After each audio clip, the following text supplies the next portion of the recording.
Good evening, my friends. Tonight we're going back to 16th century Germany, into a world of damp fields, crooked timber houses, and church bells ringing over long, anxious valleys. We are going to step straight into the middle of a witch hunt, not as a judge, not as a priest, not as a historian standing safely centuries away, but as one ordinary woman in one ordinary village, waking up on what looks like an ordinary day before the storm has fully gathered. So before you settle in, if you feel like it, you can tap like maybe subscribe, only if you genuinely enjoy this kind of slow, thoughtful storytelling. And as always, I love seeing your city and your current time in the comments.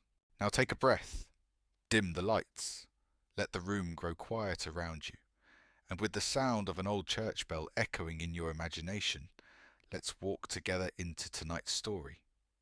You wake not to sunlight, but to a chill that seems to seep all the way into your bones. Dawn has not yet broken.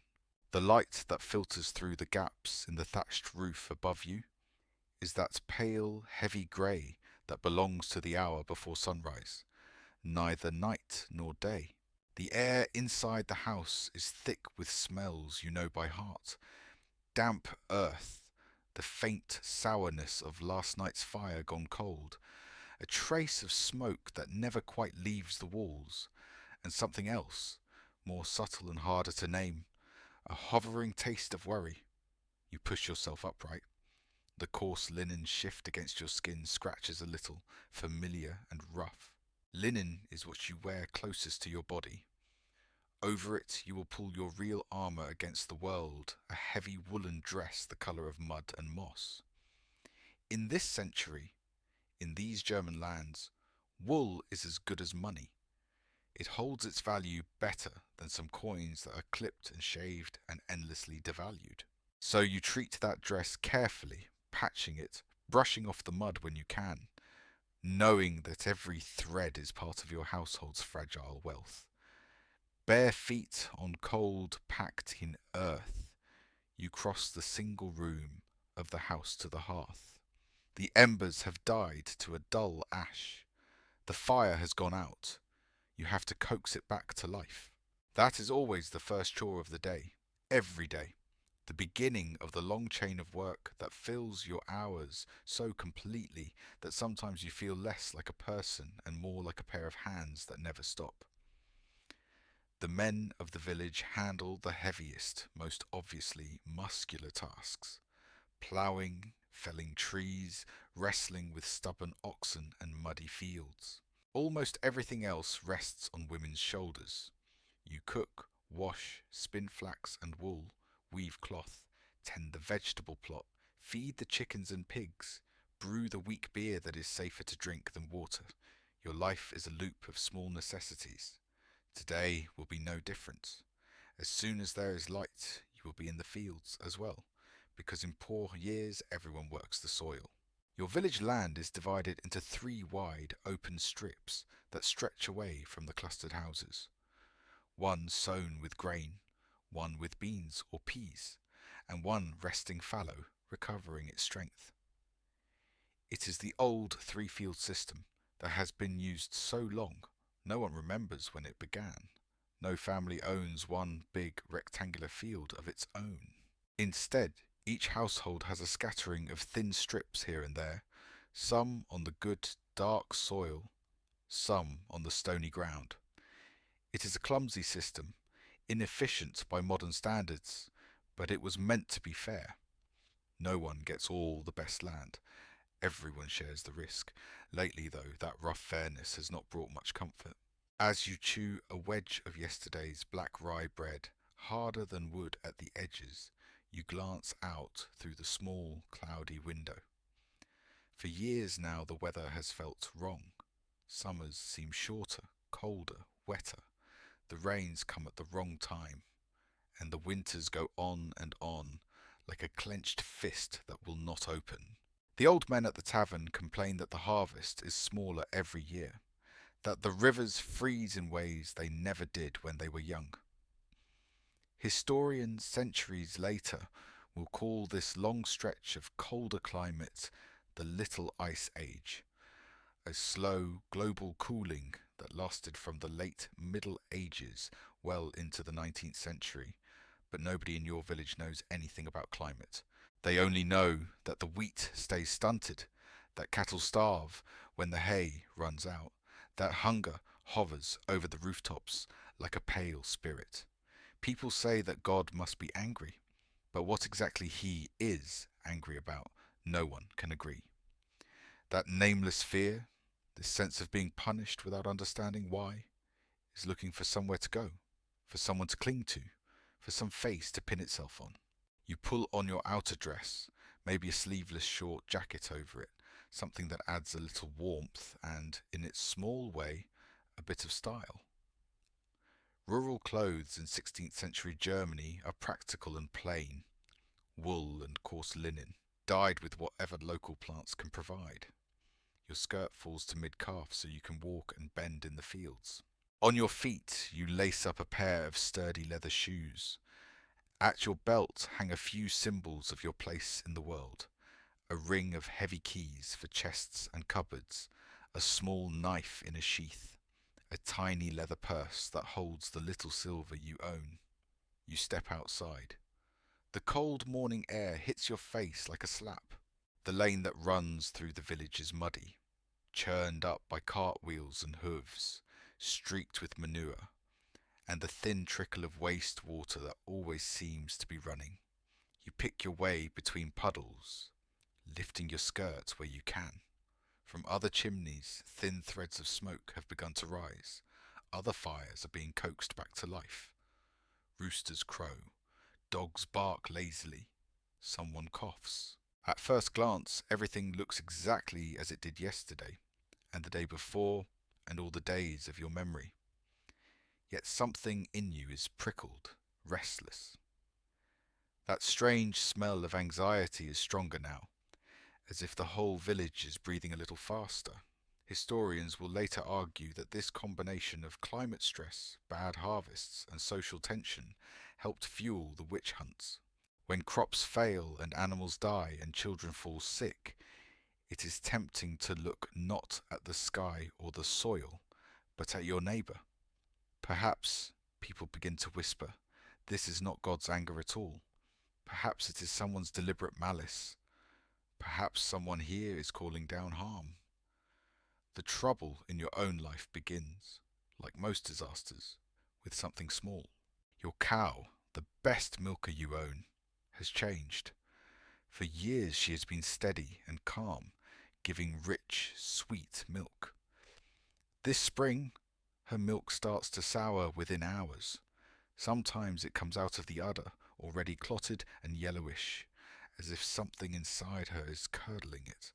You try everything you know. You change her feed. You sweep and re-sweep the stall. You burn juniper and other herbs in the doorway to chase away bad luck. In secret, you even crumble a stolen scrap of consecrated bread from the church into her fodder, hoping that holy things will drive away whatever evil might be lurking. Nothing helps. The milk continues to turn. At the same time, your neighbour to the east, Agnes the widow, seems blessed with endless good fortune. Her cow is sleek and fat and gives milk in such quantities that she always has a little extra to sell. Every morning you can hear the steady rhythm of her milking, the splash of milk into the bucket, cheerful and full. At first you simply envy her a little, then it begins to feel like an insult. One afternoon, carrying a basin of spoiled milk out to pour it away, you run into Agnes at the well. She glances into your basin, wrinkles her mouth and says, "Well, it seems not everyone is favoured with the Lord's grace." The words are casual, but they hit you like a slap. Maybe it is the hunger in your belly, or the sleeplessness, or all the little humiliations that have piled up over the years. Whatever it is, something inside you snaps. Maybe it's not the Lord's grace, you mutter before you can stop yourself.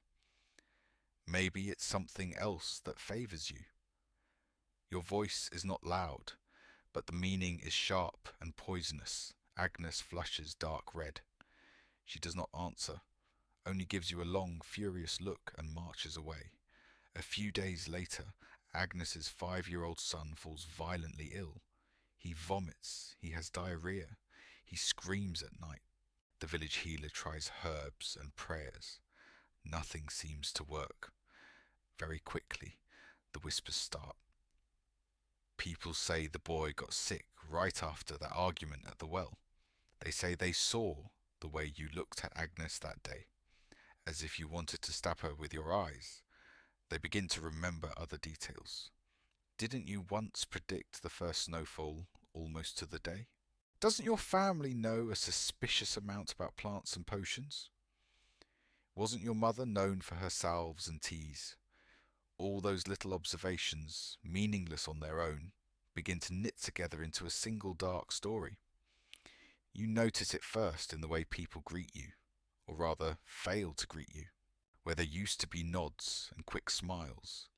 There are lowered eyes, hurried steps, conversations that die mid-sentence when you draw near. Your neighbours, who know the sound of your cough, the shape of your roofline, the number of spoons in your house, begin to behave as if you were a stranger.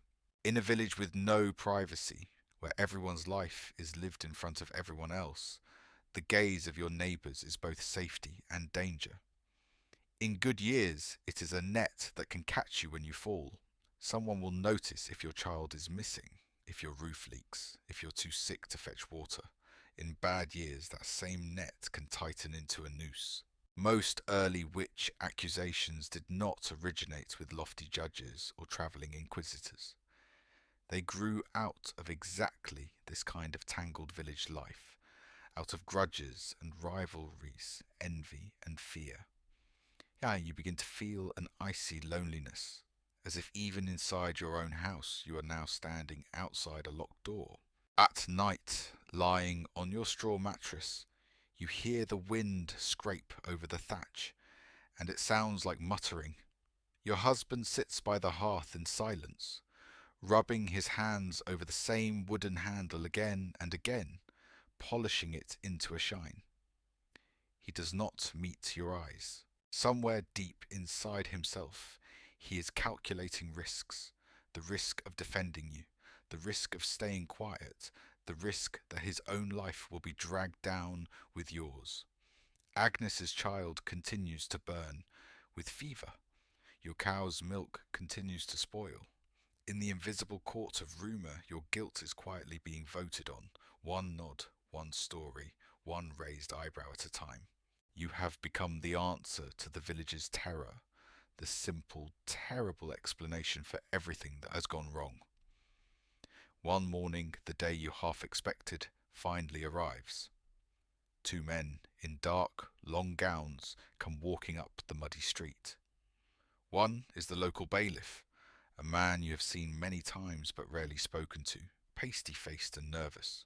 The other is a stranger, a stern-looking cleric with sunken eyes and a mouth pressed into a hard line. People whisper that he is learned in the matter of witches, that he has seen things in other towns. They do not take you to the church or to the village moot under the linden tree. Instead, they begin questioning you right there in your house, as if your own doorway has become a courtroom. Neighbours crowd around the open door and triangle of window, eager for this new and terrible entertainment. The stranger, the interrogator, carries a book bound in black leather, unadorned. He flips it open now and then, letting his finger run down the page as if checking the lines of a script. His questions are not about Agnes, or about the cow, or about milk or illness. They are broader, heavier, as if he is not really talking to you at all, but to some invisible idea of what you are supposed to be. Do you admit, he asks, that as a daughter of Eve, your nature is weaker than a man's, more unstable, more easily misled by the devil? You stare at him, unsure whether it is safer to say yes or no. Before you can shape an answer, He goes on reading, his voice rising slightly as if reciting sacred truth. He speaks of women as creatures with defective minds and bodies, prone to gossip, envy, and lust, easily led astray, always in need of control. Every sentence lands like a slap. This is not an investigation, it is a lecture. The man in front of you is not just a human being with his own fears and ambitions. He is the mouthpiece of a whole theoretical world, one laid out in that black-bound volume, the Malleus Maleficarum, the Hammer of Witches, first printed in 1486 by two German inquisitors, Heinrich Kramer and Jacob Sprenger. The book, which you have never heard of, will become the handbook of witch hunters across Europe. It insists that witchcraft is real, that it is almost always practiced by women, that it is organized and purposeful and aimed at destroying Christian society from within. It contains catalogues of supposed crimes: killing children, spoiling crops, stealing men's virility. It details methods for detecting witches, interrogating them, extracting confessions. It is less a legal code than a nightmare given footnotes. The interrogator taps the cover with his finger, as if to remind you where his authority comes from. Did you know, he asks almost conversationally, that witches can, through pact with the devil, steal a man's member and keep it in a nest, feeding it like a pet? The question is so obscene and absurd that for a moment you think you must have misheard. But he is deadly serious.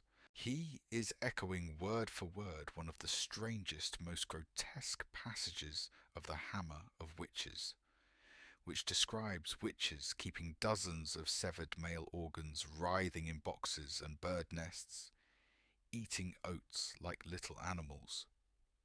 To him, these are not fantasies. They are evidence. You realize with a kind of cold clarity that you are not only being weighed by your neighbour's memories, but by a whole system of thought in which women like you are dangerous by definition. In the eyes of your fellow villagers, you may be a bad neighbour, someone who knows a little too much and says a little too sharply what she thinks. In the eyes of this man and his book, you are part of a satanic conspiracy. Ironically, within a few years of its printing, the Malleus was condemned by theologians at the University of Cologne as unethical and unsound. The Church, as an institution, never officially adopted it as law. But books are like seeds. Once scattered, they grow in the cracks. The hammer spreads by the new magic of the printing press, copied and recopied, finding its way into the hands of local officials and minor clergy. It reshapes how they imagine witches, how they expect them to act, what stories they expect to hear. It tells them that God will not allow an innocent person to be condemned through a proper witch trial, and so the very act of prosecution becomes holy. In that certainty lies a terrible freedom. Watching the interrogator's face, lit from below by the hearth, you feel despair settle over you like a heavy cloak. A thought crosses your mind. Perhaps you could ask for help from the wise woman on the edge of the woods. Marta has lived there for as long as you can remember, a widow in a crooked hut under the trees. People go to her quietly when their children have strange rashes, when animals go missing, when they want to know if someone loves them. She knows herbs and midwifery and little rituals involving string and smoke and whispered words. She can read palms and scry in a bowl of water. To the villagers, she is not a witch, but a helper, a cunning woman, useful in ways the priest and doctor are not. Years ago, when a falling log smashed your husband's leg and the wound festered, it was Marta who mixed the black salve that finally drew out the pus and saved his limb. But now you hesitate. To go to her would be to tie your fate to hers, to draw her into the same net. In the logic of the hammer and men like your interrogator, magic is magic. There is no good and bad, no white and black. Anything that claims power outside the church's rituals is suspect. In parts of Italy, there are even men who call themselves benandanti, the good walkers, who say their spirits leave their bodies on certain nights to fight witches in the fields and protect the crops. They see themselves as defenders of Christian peasants against evil. Yet, when inquisitors hear their stories, they cannot understand them. Through the same rigid lens they use on you, they recast the Benandanti as devil worshippers. By the time their cases are done, many of those self-styled guardians of the harvest have been condemned as witches themselves. In this stark black and white world, Marta's grey knowledge is dangerous. As you walk past her little cottage one day under guard, she looks up from the herbs she is hanging to dry. Your eyes meet. In hers you see not fear, but a sad, tired understanding. She knows she cannot save you. She cannot even save herself if the wind shifts further. You drop your gaze and stumble on. Soon after, they come to arrest you. The bailiff's rough hands tie your wrists. They drag you out into the street. This time, they take you not to your house, but to a makeshift courtroom in the town. It is not grand. Just a raised wooden platform in a hall that smells of beer and sweat. On the bench sit the interrogator, a couple of local magistrates, a clerk. Below them the crowd presses close, humming with a mixture of excitement and dread. You wait for someone to stand up and accuse you directly, to point and swear an oath, to say, "She bewitched my child," or "She cursed my cow." That is what you have heard about old cases, that someone must step forward. That was the old accusatorial system of justice, where the court was like a referee between two sides. The accuser had to show his face, present his evidence, swear he told the truth. If the accused was acquitted, the false accuser could himself be punished. It was a crude protection against malice, but in much of Europe, that system is changing. Influenced by revived Roman law and church procedure, courts are shifting toward an inquisitorial model. Now, the judge himself can launch an investigation. He can act on rumour, anonymous denunciations, vague suspicions. He is accuser, investigator, and decider all in one.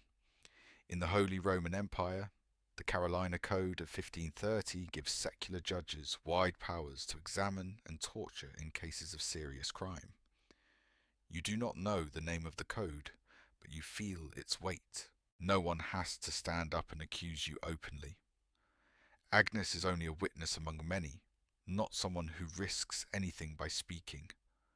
The real force pressing down on you is the institution itself, the Black Book, the man who reads from it. In practice, historians will later note, most of the large witch hunts will be driven not by the Central Inquisition of Rome or Spain, but by local secular courts like this one, where procedures are looser, fears more immediate, and the desire to show zeal stronger. A woman accused of witchcraft in Rome might, paradoxically, stand a better chance than one in a small German town where the judge is both terrified and eager to prove his faith. For you, all these distinctions are meaningless. You only know that you are standing on a chessboard where the other player also controls the rules. The first stage of the trial is an examination of your body. They take you into a side room, cold and dim. Other women, chosen to act as honest matrons, are ordered to strip you naked, to shave your hair, even the hair on your head, so you cannot hide any amulet or charm. You stand shivering on the stone floor, your skin prickling with goose flesh, your shame burning hotter than the chill. Then another man comes in, small and sharp-eyed, carrying a leather case. He is the witch pricker, a specialist whose trade is to find the devil's mark. According to demonologists, when a person makes a pact with Satan, the devil leaves a mark somewhere on their body. A mole, a birthmark, a scar, an extra nipple. This spot, they say, is numb and bloodless. Prick it with a needle, and there will be no pain, no drop of red. The pricker runs his rough fingers over your back and arms, searching for any irregularity. Each freckle, each old insect bite is suspect. When he finds a mark, he takes out a long needle that glints in the candlelight and drives it into your skin. You gasp, you flinch, and a little well of blood appears. Not that one, he murmurs. He moves on. What you cannot see is the trickery that sometimes lies behind this profession. Some witch prickers use needles with retractable points that slide harmlessly into their handle when pressed against the skin. Others have double-ended needles, one sharp, one blunt, and switch them with sleight of hand. First, they pierce normal skin with the sharp end to show that their tool is real. Later, when they push the blunt end against a birthmark, there is no pain, no blood, and everyone gasps, proof of the devil's seal. Whether the man examining you is a fraud or simply self-deluded, you will never know. What you do know is that after prodding and poking every inch of you, he stops at a small dark mole under your left shoulder blade. Here, he says, let us see. The needle goes in. You feel something, maybe less pain because you are nearly numb with fear, maybe just a different kind of sting. No blood wells up, perhaps because the skin is calloused, perhaps because he is using one of his special implements. The witch pricker nods with grim satisfaction. We have found it, he announces. The devil's mark. The women around you lean in, staring at your back as if a mouth has opened there. You protest, saying that little spot has been there since birth, that when you scratched it as a child it hurt and bled like any other. No one listens. Your own body has turned against you, become Exhibit A. They put your rough clothes back on you and march you out, but something in you feels left behind in that icy room, pinned under the witch pricker's needle. For the court and the watching town, this is not enough. The play needs another act, something more dramatic, more public. And so they take you to the river. More people have gathered here than in the hall. Children squirm on their parents' shoulders to see. You are placed in a small boat, and your wrists and ankles are tied, right hand to left foot, left hand to right foot, so that your body curls into itself, helpless. The interrogator stands on the bank, voice ringing out over the water like a street preacher's sermon. He explains, for anyone who might somehow have missed the point, the sacred logic of the ordeal. Water, he says, is the pure element of God, the same element used in baptism. A witch, having renounced her baptismal vows, is repelled by water. Her unclean body will float, rejected by the holy element. An innocent person, in contrast, will be accepted and sink. It is, he claims, simple, divine, irrefutable. You know with a sick, sinking clarity that this is a test you cannot win. If you float, you will be declared a witch and executed. If you sink, you might die before anyone decides you have proved yourself innocent. Centuries before, the Church had officially forbidden such ordeals, declaring that it was presumptuous and sinful to try to force God to show his will through stunts. But fear is loud, and papal decrees are distant. In many places, the ordeal by water continues as a kind of mob justice, half remembered from older customs, half justified by new demonology. 2 men lift you as if you were a sack of grain and throw you into the river. The water is a steel grey shock against your skin, stealing your breath. Instinctively, you twist, trying to straighten your limbs, to swim, to do anything other than drown. The ropes hold you tight. Your soaked skirts balloon around you, trapping air, and for a moment you find yourself bobbing on the surface like a cork. There is a roar from the banks. She floats! Someone shrieks, "Look, she floats!" A witch, a witch. Faces blur together above you, neighbours, childhood friends, the baker whose bread you buy. Their features are twisted with a mixture of fear, excitement, and something dark and hungry. The relief of having finally found a target. All the random cruelty of weather and fate can be narrowed down to one body in the water. They drag you out with a hook and a rope. You are shaking so hard your teeth rattle. You cannot even cry. Somewhere in your mind is the bitter knowledge that if the river had been deeper, if the skirts had clung instead of ballooning, you might already be dead. And the theological problem would be simpler. Instead, you are alive and condemned. They throw you into a cell in the town jail, at the bottom of a flight of stone steps, where it is always dark and damp. You think, for a foolish moment, that the worst is over, that now they have their proofs.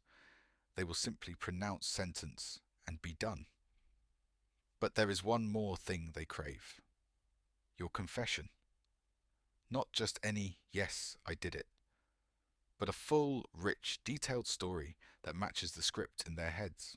To get it, they choose a method that leaves no bruises the court has to see, no broken bones, no spilled blood. Only a mind worn down until it will say anything. They take away your sleep. In Scotland, they will later call this practice waking the witch, as if it were a virtuous act, a kind of pious vigilance. In reality, it is one of the cruelest torments humans can inflict without lifting a whip. 2 guards are assigned to your cell at all times, working in shifts. Their single job is to make sure you do not fall asleep. The lamp in the corridor never goes out. Whenever your head droops, whenever your eyes close for more than a heartbeat, a stick bangs against the bars, a shout snaps you back, a rough hand shakes your shoulder. The first night you fight it, held up by anger and fear. You curse them, you pray, you pace the cell as far as your chains allow. By the second night, your body starts to slip out from under you. Your eyelids feel like stones. Your thoughts slow down, get stuck and looped. On the third night, reality begins to fray. Shadows at the edge of your vision take on faces. The drip of water in the corner becomes a voice sighing your name. On the fourth night, you are no longer sure whether you are awake or dreaming. For a few seconds, you will find yourself back in your childhood, running in the fields in summer, the sun hot on your shoulders, your mother's voice calling you home. Then, bang! The stick hits the bars, and you are in the cell again, shaking, heart racing. The guards barely look at you. To them, you are no longer quite real, just a task. Modern doctors will say that prolonged sleep deprivation can trigger hallucinations, psychosis, and a total collapse of judgment. To the men of your time, it simply looks like the soul being forced to drop its defenses and speak the truth. After 4, 5, maybe 6 nights, time has turned to grey slurry. You are led once more into the presence of the interrogator. The room seems to sway. His voice comes from far away. He begins to ask questions, the same questions as before, but now each word seems heavy and sticky.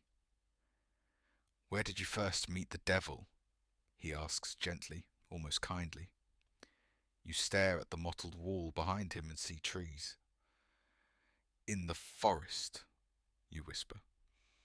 He smiles a little, like a teacher pleased with a student's answer. "And how did he appear to you?" "A shadow," you murmur. You remember half dreams of dark shapes between trunks, of night animals. "And what did he ask of you?" "He told me to write my name." You have heard the priest tell stories of the satanic pact, signed in blood. The interrogator leans forward, pen scratching. Every broken, sleep-starved sentence you speak is written down, then shaped and sharpened. When you falter, he helps you. It was in the form of a black man, was it not? Or perhaps a great dog with burning eyes? You nod. It is easier than arguing with him, easier than trying to hold on to your own tattered memories. He promised you earthly goods in exchange for your soul. You denied Christ and the Virgin. You trampled a crucifix. Yes, yes, you say. Anything to be allowed to close your eyes. He leads you onward into scenes you have never imagined, describing gatherings in the night, naked bodies, blasphemies, feasts with spoiled food, obscene rituals. These are not folk tales from your village. They are fantasies that have grown in the minds of learned men who spend their days writing about sin. But in your current state, they pour into your head like wine into an empty cup. You repeat after him, and as you repeat, these invented memories become, in a terrible way, yours. There is even talk of the obscene kiss, the humiliating ritual in which a new witch must kiss the devil's backside to show submission. This detail appears in trial records all across Europe, as if Satan himself had decided to standardize his ceremonies. In truth, it is another projection of male disgust and fascination, but on parchment it becomes evidence. The interrogator's most dangerous question comes later. Who was with you at the Sabbath? He asks softly. Name them. For a moment the fog in your mind lifts and you see clearly what he wants. More names, more fuel for the fire. You hesitate. You could say no one. Insist that you went alone. He will not believe you. You could name Agnes, the widow who mocked you. It would be a small, bitter satisfaction. You could name the bailiff, the man who dragged you here. You could name the priest, although that would be suicide. In the end, you say a handful of names. People who glared at you when the river ordeal ended. People whose whispers hurt you most. Each name is a small act of revenge and a larger act of betrayal. With every one, the circle of terror widens. This is how witch hunts spread. Each confession, squeezed out of the last victim, plants seeds for the next. In some places, judges or lords will even profit when an accused witch's property is confiscated and divided. Those who denounce or testify may get a share, turning fear into a grim business. Satisfied, the interrogator has you press your ink-smeared thumb onto the bottom of the parchment. The confession is complete. Back in your cell, you fall at last into a sleep so deep it feels like drowning. Time passes. You do not know how long. When you next stand before the court, it is to hear your confession read out loud and to listen as everyone else reacts, as if the story they are hearing is some stranger's. Then they bring in the girls. That is when you meet the most slippery enemy of all, other people's visions. A group of young girls from the village are led to the witness bench. They are pale and nervous and strangely excited.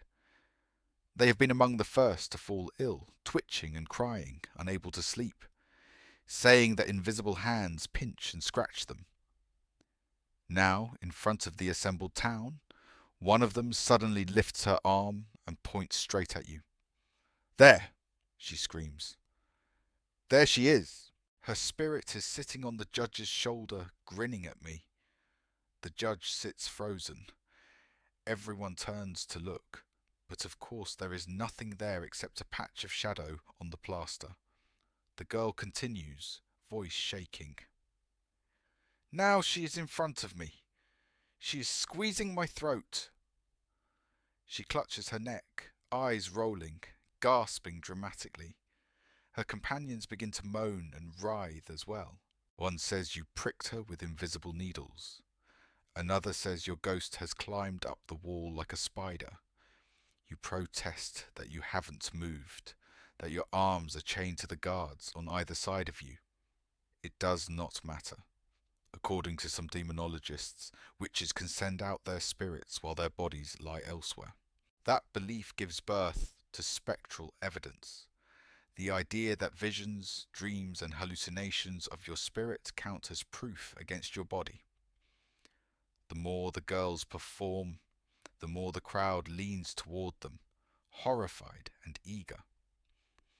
In Massachusetts, more than a century later, the Salem witch trials will turn almost entirely on this kind of evidence. Whenever an accused woman twitches a hand or glances sideways, afflicted girls will shriek that her spectre is clawing at them. In that setting, it becomes nearly impossible for the accused to defend themselves. How can you prove that your soul is not in two places at once, when the only measure is what someone else claims to see? Here, in this German town, you see the same logic beginning to take root. The judge, trying to maintain some dignity under the invisible witch on his shoulder, listens to the girl's sobs and gasps with a grave frown. It is easier to believe in attacking spirits than in the idea that children might be faking, exaggerating, or swept up in collective hysteria. Your denials sound thin and selfish compared to their tears. One more piece of the invisible case against you clicks into place. After all this, the pricked mole, the floating in water, the sleepless confession, the girl's visions, there is still one last task for the interrogator: polishing your story into something that fits neatly into the larger narrative of the devil's war on Christendom. He goes through your confession line by line, filling in gaps, nudging details until they match the expectations laid down in his manuals. Each witch, to him, is another tile in a mosaic. Only when the picture is clear and horrifying enough will he feel he has done his duty. For you, there is only one thought left that feels bright: escape. When you named accomplices, the authorities became busy. New arrests meant new interrogations, new confessions to squeeze. For a brief moment, their attention drifted from you. The door to your cell is secured with nothing more than a wooden bar. The guard on the night shift is an older soldier with a drinker's red nose. He dozes in his chair, head lolling. You have no plan except the simple, stubborn desire not to die on a stake in your own village. One night, listening to the guard's snores deepen, you take a sharp chip of stone you have kept hidden and start nudging at the bar through the cracks in the door. Slowly, carefully, you lift one end, then the other. The bar slides just enough. The door opens with a creak that sounds to you louder than thunder. The guard snorts, shifts, and settles again. Barefoot, heart hammering, you slip out into the corridor, then up the stairs, and then into the night. You cannot go home. That would be the first place they look. You cannot take the main road. There will be patrols. Instead, you choose the darkest direction. Into the forest behind the town, where tree trunks stand like black pillars, and the undergrowth smells of rot and mushrooms. Your only plan is north. Somewhere in the north, you have heard, is a country called the Netherlands, where people weigh accused witches on great scales and sometimes declare them innocent. You cling to that rumour as if it were a rope. Travel is dangerous in your time, especially for a woman alone. Roads are lined with bandits and soldiers, toll collectors and suspicious gatekeepers.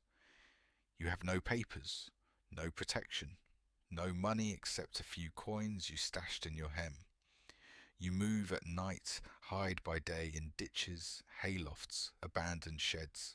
You eat berries, roots, stolen apples, crusts begged from sympathetic strangers who take you for a poor pilgrim.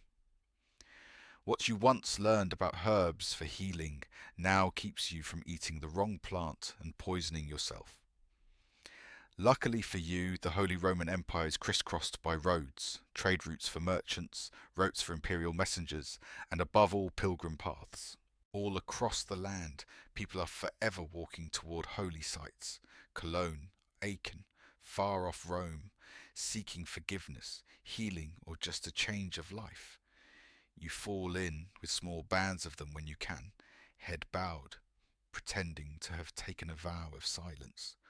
A dirty, tired, mumbling woman in worn clothes is the least noticeable person in the world. Kind souls share bread with you. Rough men make lewd jokes you ignore. No one asks too many questions. Weeks stretch into months. You trudge through towns that fairy tales centuries later will make famous. Places where storytellers will set tales of rats and pipers, princes and enchanted sleep. To you, they are just clusters of timber-framed houses, inns that smell of cabbage soup, churches whose bells you do not dare step under in case anyone recognizes your accent or your face. Somewhere along the way, when your hair has grown out a little, and your body has grown lean and hard like a stray dog's, you reach the low, wet flatlands near the coast. The air smells different here, less of deep forests, more of salt and peat smoke. Canals crisscross the land like gleaming threads. Ships ride at anchor, their masts like forests of bare winter branches. You have reached the Dutch Republic, and after more roads and more begging, the city of Amsterdam. When you first see it, you are stunned. Instead of a single village street, there is a lattice of canals and bridges. Tall, narrow houses lean over the water, their gables carved like the fronts of storybooks. Warehouses loom over quays piled high with goods from distant places. You hear languages you have never heard before. The city hums with trade, carts rumbling, sailors shouting, hawkers calling. It is overwhelming and, in a strange way, soothing. Here, no one knows your name. In the 17th century, Amsterdam is one of the wealthiest, busiest cities in Europe, the beating heart of a commercial empire that stretches across oceans. People from all over the continent have come here seeking opportunity or refuge. French Huguenots fleeing persecution, Portuguese Jews escaping the Inquisition, Germans like you running from wars and accusations. You are nothing special, just one more tired face in the crowd. That anonymity is your salvation. You find work not because anyone is kind, but because work always needs doing. Perhaps you roll tobacco leaves in a dim workshop for a few coins a day, your fingers growing stained and nimble.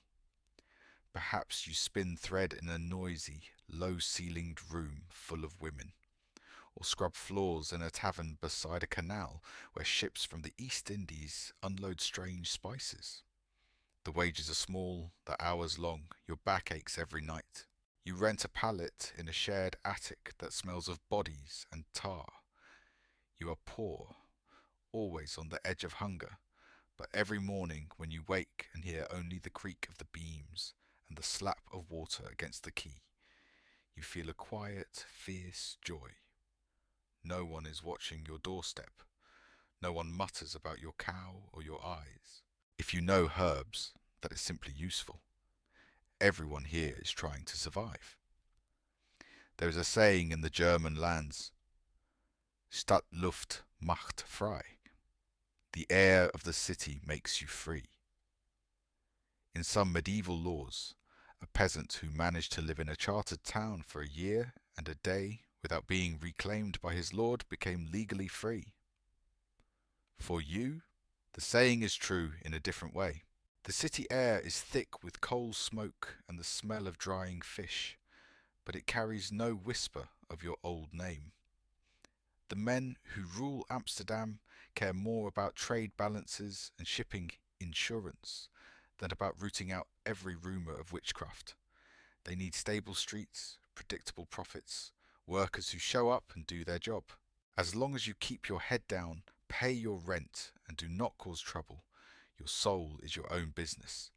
The Dutch Republic, for all its moral sternness in other areas, has already begun to turn away from large-scale witch trials. Merchants do not like disruptions, and in one small Dutch town, Oudewater, There really is a scale, the Hexenwaage, where people accused of witchcraft can be weighed. In local logic, witches, being able to fly, must be unnaturally light. The town authorities, perhaps with a touch of dry humour, weigh suspects carefully and issue certificates stating that their weight is perfectly ordinary. Over the years, not a single person will be declared too light. It is a way of using the absurd logic of witch hunts against themselves, a legal loophole turned into a kind of mercy. You might hear of this place in a tavern, from a talkative peddler bragging about his travels. You might daydream about making the journey there, standing on the great wooden scale, and walking away with a paper in your hand proclaiming to the world that you are, in fact, wonderfully, solidly heavy. In practice, the trip would be long and expensive, and that certificate might carry little weight back in your village, where fear matters more than seals. So you stay where you are, in the noisy, watery safety of Amsterdam, and build the smallest, quietest life you can. Years pass. Your hair threads with grey. The sharp ache of what happened in your village softens into a deep, dull scar. You find friends among other immigrant women who have their own stories of flight, from war, from poverty, from husbands, from accusations that may not have been witchcraft, but felt just as lethal. Sometimes, when work is done, you sit by a canal with a small piece of sweetbread, real sugar from far away, a luxury your younger self could not have imagined, and watch the sun smear red and gold across the water. No one here calls your name. No one here cares whether you float or sink. In those moments, you breathe in the damp, salty air and feel genuinely free. Somewhere back in Germany, your old village goes on without you. Perhaps Agnes's boy recovered. Perhaps he died and was buried in the churchyard under a crooked wooden cross. Perhaps some of the names you gave under torture were arrested, questioned, tortured in turn, naming yet more. Perhaps a few people were burned, and their smoke blew over the fields, and for a little while people felt safer, as if the sky might clear, and the harvest be better now that sin had been purged. Perhaps it wasn't better. Perhaps more bad weather came, and with it war, disease, new taxes. You will never know. History will argue about when the age of witch hunts truly ended. Some will say it died at the foot of gallows and stakes when firearms and professional armies made armoured knights and demon-haunted peasants alike seem old-fashioned. Others will say it faded when rulers realised that terrorising their own subjects was bad for business, or when new philosophers began to insist that invisible crimes require visible proof. What is certain is that it did not stop all at once. There was no single day when someone rang a bell and announced that from now on, no one would be tried for flying on a broom. Instead, accusations slowly became less fashionable, judges more sceptical, and books like The Hammer of Witches gathered dust. For you, sitting by the canal with your hands rough from labour and your eyes tired but clear, the larger arguments do not matter. You know only that you have walked through a fire of fear and imagination and somehow stumbled out the other side alive. The world that tried to consume you still exists, but it no longer owns your every breath. The night deepens over Amsterdam. Lanterns glow along the bridges, reflections trembling in the black water. Somewhere a church clock strikes, the sound rolling softly over the roofs. You get up, wrap your shawl around your shoulders, and make your way back to the narrow house where you rent your little corner of floor. Behind you, the canal continues to whisper its dark, steady song. Before you lies another day of ordinary work and ordinary hunger.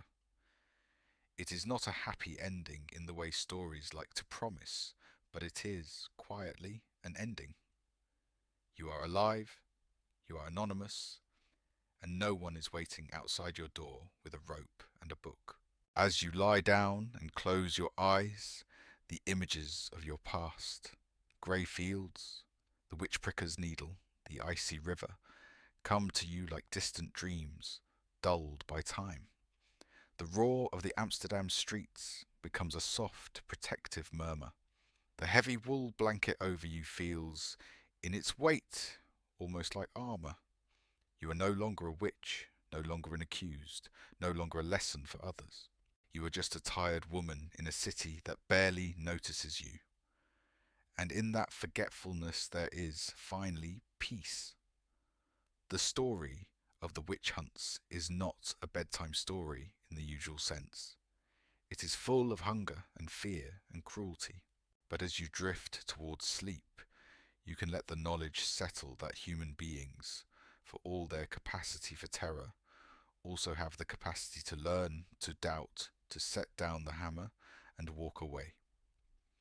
Somewhere in the quiet between your heartbeat and the distant creak of ships, that realization glows like a small, steady candle. Let it keep you company as you slip into dream. Good night.